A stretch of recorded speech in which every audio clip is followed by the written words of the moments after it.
Hi guys, it's day 15 of Savor at Home, and what we are trying today is a bourbon. We're going with Noah's Mill.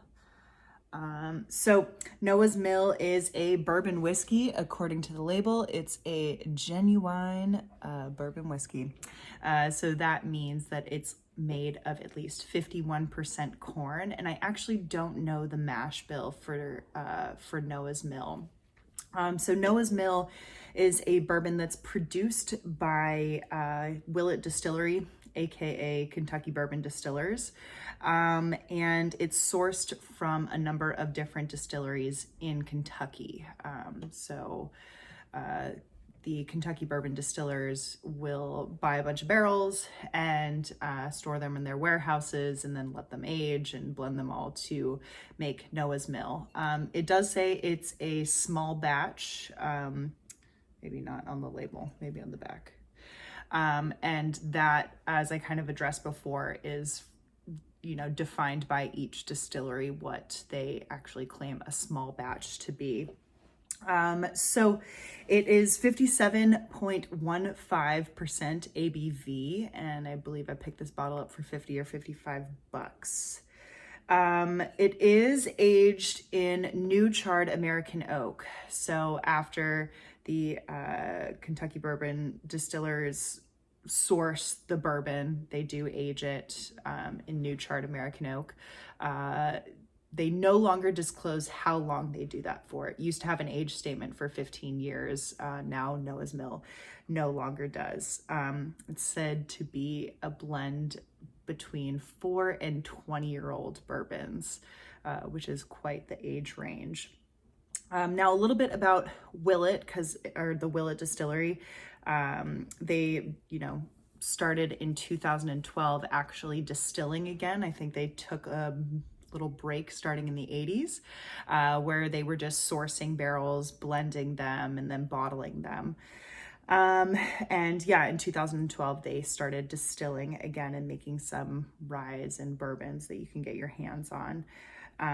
But yeah, they would select certain barrels, age them in their warehouse. They would even bottle certain batches for other brands as well. And the Willett Distillery is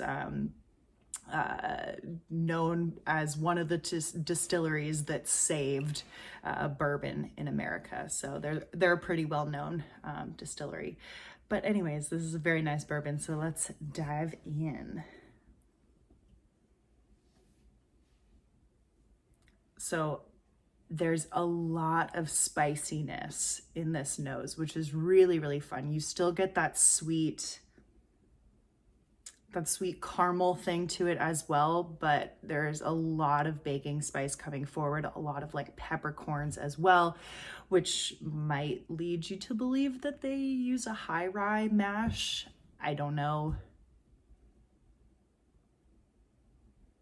It's like pecan pie. There's some like salted roasted nuts in there with a lot of caramel and sugary notes. Yeah, that smells really nice. A little floral to it as well.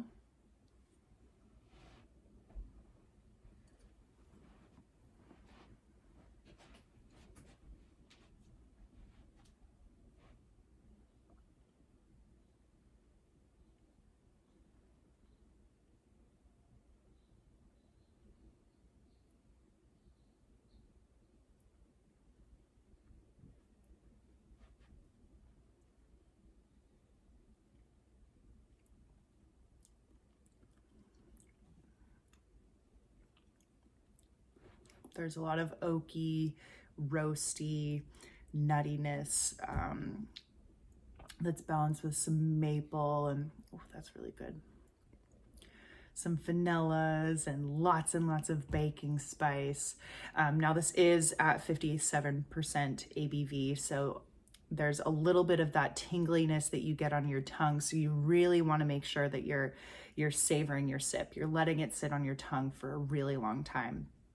And it's really silky as well. It's got a great finish to it. Good mouthfeel. Wonderful, complex flavors. This is a really, really nice bourbon. I highly recommend if you see it, go ahead, pick it up. It's a great one to have for sipping on. And it's not, I would say it's not a traditional bourbon flavor profile where it's just a lot of vanilla and caramel and floral notes to it. This has a lot more going on, a lot more in depth to it. But yeah, thanks guys.